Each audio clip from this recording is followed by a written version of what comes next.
Voces por una causa, el podcast de Entre Culturas con Julia Navarro. Les doy la bienvenida a Voces por una causa, el podcast semanal de Entre Culturas, donde hoy contamos con un invitado muy especial. Se trata de Hernán Zin, es reportero de guerra, escritor, cineasta, productor, es italo-argentino, ha sido nominado a los premios Emmy, Grammy, Goya, ha escrito 7 libros. Y yo no sé cómo ha podido tener tiempo para tanto, pero es así. Sobre todo Hernán lo que viene es recorriendo el mundo, dirigiendo documentales, escribiendo estos libros que están centrados en su labor en contra de la pobreza, a favor de los derechos humanos y mostrándonos los conflictos armados y medioambientales que desgraciadamente abundan en el mundo. Gracias, Hernán. Gracias a ti, Julia. Sabes que soy muy fan tuyo, así que es un honor estar aquí, escucharte y compartir este rato contigo. Yo sí que soy fan tuya. He enumerado tu trayectoria profesional, que es muy larga, muy variado, pero tú cuando eras niño, ¿querías ser Hernán Zin? Sí, lo tenía bastante claro. Quería viajar por el mundo y escribir libros. No todos tenemos la suerte que tienes quizás tú, de vivir de los libros. Después pasé al audiovisual un poco también porque vi que esa era una forma de impactar mucho y se me daba bien. Pero sí, siempre me sentí que muy afortunado. Nací en una familia con mucho amor, tuve económicamente posibilidades de estudiar, de viajar y sí, mi idea era viajar por el mundo, recogiendo historias. Pensé primero en ser escritor y luego me di cuenta que quería hacerlo a través de películas o reportajes, pero para mí lo importante era devolver. Creo que la vida me tocó con una varita mágica cuando nací y tenía que devolver de alguna manera. Y como no sé hacer nada útil más que contar historias, porque en el fondo cuando estás en una guerra te encantaría ser o médico o enfermero o abogado, no sé, te sientes bastante... entonces me lancé a esto y ya llevo desde los 18 años sin parar. Es maravilloso. ¿Qué pensaría ese niño, ese Hernán Zin niño del Hernán Zin de ahora y de todo lo que ha hecho? No se lo creería. No se lo creería. Ni los aciertos ni los errores. Porque así como los aciertos han sido grandes, los errores también. La vida es un aprendizaje, es un levantarse y caerse y reflexionar. Pero sí, salir de Argentina, me fui, terminé la carrera de Relaciones Internacionales. Al día siguiente cogí la maleta, me fui de Argentina, dije no vuelvo más a este país, año 94. Nunca tuve una buena relación con Argentina, creo que es un país muy complicado. Me hice a América Latina y salté a Asia, estuve 5 años en Asia. Y ahí ya empecé a estar por medio mundo y estaría orgulloso. Alguien que sale, porque lo decía un amigo, hace el año pasado me llamaron para presentar el iPhone junto a Tim Cook en California, ¿no? Porque tuve un documental hace 2 años hecho con iPhone que estuvo nominado a un Emmy con el New York Times. Entonces me decía un amigo, ¿tú te das cuenta que has salido de Buenos Aires y has terminado presentando el iPhone con Tim Cook en Palo Alto? Digo, ¿te das cuenta de la dimensión de eso? Digo, no, pues mi trabajo y lo hago todos los días, pero sí cuando, y me parece que está muy hecha la pregunta, cuando me hacen retrospectiva, sobre todo la cantidad la suerte que he tenido, Julia, de poder estar con gente y escucharla y confortarla en el peor momento de su vida. Creo que ese es el gran regalo que me ha hecho esta carrera. No es fácil porque te lo llevas contigo, pero sí que me he sentido muy afortunado de estar junto a gente en momentos muy complicados de la guerra, la pobreza, y estar ahí para decirle, bueno, a alguien le importa. ¿Qué te aporta cada uno de los oficios que has venido desempeñando en tu vida, en ese ir y venir por más de 80 países? Reportero de guerra, escritor, cineasta, productor. ¿En qué sentido? ¿En lo personal o en lo...? En los dos sentidos, en el personal y en el profesional. En el personal me siento que mi vida tiene sentido. Mira, cuando llegué a vivir a Calcuta, tenía 22 años y estaba trabajando de voluntario y se me murió una persona en los brazos, un chaval que en esa época llevaba gente desde la estación de Jaura de Calcuta, llegaban de toda la zona de Bihar, del norte, porque cuando alguien se enfermaba en el campo, de tuberculosis, de lo que fuera, lo ponían en un tren con la esperanza de que alguien lo cogiera en la estación. Había un grupo de voluntarios que coordinados con la Madre Teresa que levantábamos a la gente de la estación y un día cogí un niño, un adolescente, y como cuento en el libro, lo levanté y se me murió en los brazos. Y vi que se había muerto como relajado, como que finalmente alguien le había dado cariño.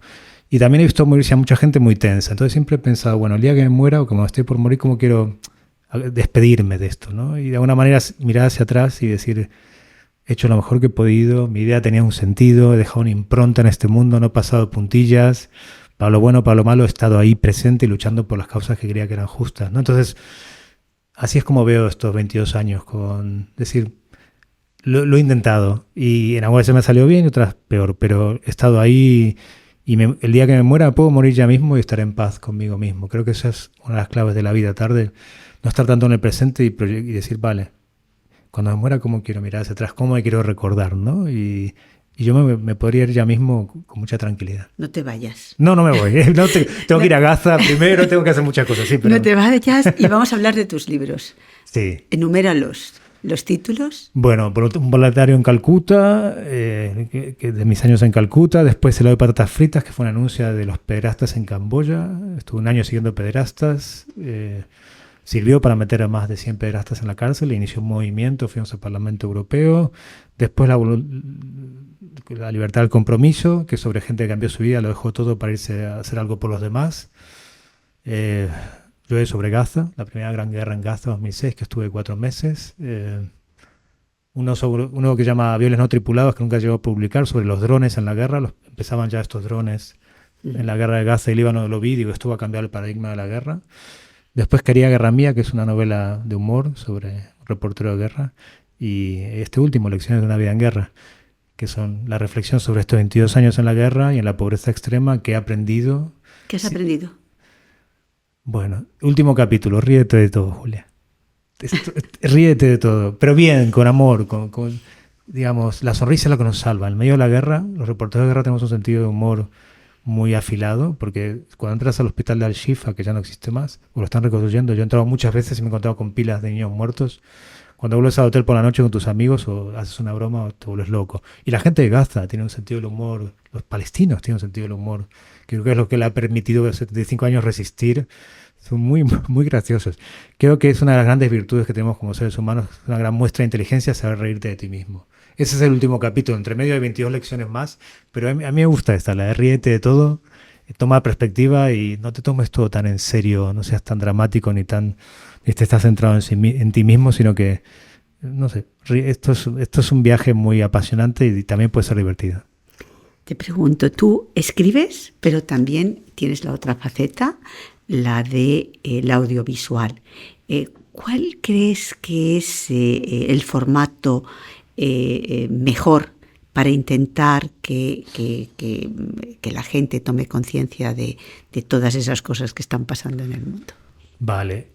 El libro me encanta porque puedes profundizar, ¿qué te voy a contar a ti? Está lleno de matices, está lleno de recovecos, sí. Está realmente el de Gaza, sobre Gaza tiene 400 páginas.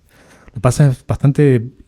Quería explicar a la gente el conflicto, no solo y no vendió nada. Y aparte me generó un montón de amenazas de muerte, cada vez que lo presentaba en un país me venían más amenazas de muerte. Entonces dije, cuando empezó la guerra 2014, dije, voy a estar una historia sin política y solo emocional. Y eso fue Nación Gaza, que fue el año pasado el documental más visto en Netflix en el mundo. Se calculan unos 50 millones de personas. Es pura emoción. Son 10 chavales hablando durante la guerra 2014. ¿Quién puede decir que eso es sesgado? No. Entonces, yo creo que... O sea, lo audiovisual... Tiene un gran impacto. Más que lo narrativo. Sí, más que la profundidad. Yo creo que los libros son para la gente que busca más la minucia, que busca más entender, sobre todo no ficción, entender, comprender. Y el otro es un golpe emocional muy fuerte que puede llegar a 50 millones de personas. Yo con mis libros no he pasado nunca a la primera edición, por eso digo, bueno, compenso. Pero a mí me gusta escribir.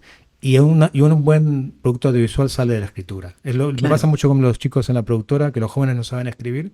Quiero hacer una película, digo, bueno, empieza a leer. Coge a Cortázar, a Borges, a quien quieras, a cualquier español, que hay grandísimos escritores, o los hubo, y empieza, porque los guiones, todo empieza con la palabra en la vida. Pero los chicos vienen de la escuela audiovisual y no saben escribir ni leer. Digo, ¿cómo quieres ser cineasta si no manejas un guión y la palabra? ¿No? Entonces, en el fondo es lo mismo, solo que la palabra le pones imágenes, Julia. Es eso, ¿no? ¿Cuál ha sido la experiencia que más te ha cambiado la vida? ¿Qué más te ha cambiado a ti? Qué complicado. En 22 años de estar por ahí en 80 países. Es muy... No sé si tu experiencia en India, o tu experiencia en Camboya. A mí me impresiona mucho lo que hiciste en Camboya. Eso fue muy doloroso, fue muy impresionante, sí. Pero quizás no es la experiencia que a ti más te ha marcado. Creo que la llegada a Calcuta, la primera vez que llegué a Calcuta, que fue cuando tenía 20 años, fue antes. Me bajé en la estación por la noche en la estación de autobuses. Me había recorrido toda la India. Me había ido muy mío. 2 semanas le dije a mi madre, me voy 2 semanas a Tailandia con 20 años. Y volví 4 veces más tarde y me había recorrido toda la India. Pero bueno, mi madre siempre ha ido de infarto en infarto. Es una santa, es la mujer más buena del mundo. Y me recorrí toda la India y bueno, bajé por Delhi hasta Kanyakumari y volví a subir. Y cuando llegué a Calcuta me bajé a la estación de tren y me agarraron un montón de niños como a las 12 de la noche y se te colgaban. Y llegué llorando a la habitación y dije, bueno, algo tengo que hacer. Entonces a los 2 años volví. No, tenía que hacer algo por eso. Creo que Calcuta me marcó, fue como el primer gran amor-odio que todos tenemos en la vida. Una parte odio ciertas cosas de la India, por otra parte amo a la gente que está ahí luchando y tan resiliente, pero todo lo comparo con Calcuta. Fue como, de hecho, para mí Gaza es Calcuta bajo las bombas, ¿no? Siempre es como hago eso símiles porque siempre buscas un paralelismo. Claro, fue el primer lugar donde vivió morir gente, fue el primer lugar donde vi violaciones, fue el primer lugar donde vi linchamientos, fue el primer lugar donde vi todo lo que iba a ver el resto de mi vida. También grandes actos de amor. Cuando la condición humana está al extremo, se ve lo mejor y lo peor. Y vi las dos cosas en Calcuta y sería la constante el resto de mi vida, claro. Imagínate que ahora se presenta ante ti un Hernán Zin, 20añero, y te dice, oye, ¿cómo me enfrento a esta profesión de reportero de guerra, de escribir, de cineasta? ¿Tú qué le dirías? ¿Qué consejo le susurrarías? Lo mismo que le digo a todas las semanas llega un mensaje de alguien preguntando, seguramente también gente joven, ¿no? ¿Cómo lo hago? Pues vea por todas, con pasión, con el alma, sin dejarte nada atrás y vas a ver cómo todo sale. Con fe, con optimismo. Sobre todo, Julia, tenemos unos valores dentro. Y yo siempre que me ha ido mal en la vida es cuando me he desconectado de estos valores. Cuando he estado en línea recta, en armonía con lo que yo creo, todo ha fluido. Claro que hay momentos más difíciles, claro que hay proyectos que se paran, claro que tienes cosas absurdas de egos que te enfrentas con gente, pero he avanzado. Cuando me he desvinculado de estos valores es cuando me he perdido. Entonces digo, sé fiel a ti mismo. Escúchate, en silencio. Hay un capítulo del libro, aunque no me creáis porque hablo mucho, que es atesora el silencio, ¿no? Tienes que tener unas horas al día para escucharte a ti mismo. Escúchate qué te dice tu interior, y esa es tu única brújula en la vida, ¿no? Lo demás, lo que digan los demás, poco importa. Por eso mismo que decía antes, el momento final de tu vida vas a estar solo y eres tu propio juez, y ahí dirás, lo he hecho bien, lo he hecho mal. Entonces le diga al joven, vea por todas, pero siendo coherente contigo mismo.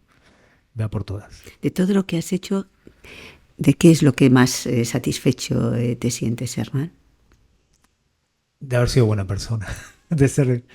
No, a ver, es duro, Julia, porque al final acumulas mucho dolor y después me pasó lo que me pasó, que empecé con todo el estrés postraumático en 2018, temas de fantasías suicidas y todo lo que me pasó cuando dejé la guerra y ahora he vuelto, pero hubo años muy duros. Marian Rojas Estapé, que está aquí al lado, es la que me ha salvado un poco la vida, ¿no? La me ha acompañado en este proceso del PTSD, del estrés postraumático agudo. Me siento orgulloso de haber estado ahí con tanta gente que lo estaba pasando mal, refugiados sirios, gente de Gaza, de Somalia, que es un país terrible, que he estado varias veces, del Congo, las mujeres violadas. De estar ahí, haberlas escuchado con el corazón. Muchas veces te dicen, no me grabes. Y yo digo, a mí me da lo mismo. Yo soy una persona primero, después soy un periodista, un narrador, primero un ser humano, que se preocupa por otro en el peor momento. Cuando le han caído una bomba, ha matado a toda su familia. Muchas veces una madre en Gaza, o en Líbano, o en Siria, o en Afganistán me hace un gesto de no con la mano, yo le digo, no importa. Invítame a ese té. Encima la gente está en hospitalaria. Invítame a ese té. Y charlemos y cuéntame qué te ha pasado. Primero soy una persona. Y de eso me siento no orgulloso, sino muy agradecido a la vida. Porque he estado acompañando a gente en momentos que sienten que el mundo les ha dado la espalda, que todo está en contra. Porque yo he estado ahí, mira, cuando estaba viendo la India, un día me fui, se me dio por hacer un reportaje sobre las viudas y me fui a Delhi y tuve mi 8ª malaria con hepatitis. Y obviamente no tenía ni seguro ni nada. Y me metí a un hospital indio, en esa época no había teléfonos móviles, y yo pensé que moría, estaba amarillo como un chino, como un pollo, y me estoy muriendo aquí.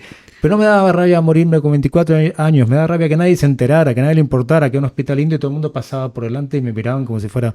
Digo, qué duro que es sufrir ante la indiferencia. Primero sufres, pero mayor afrenta, con la multiplicación de la afrenta es que al mundo no le interesa.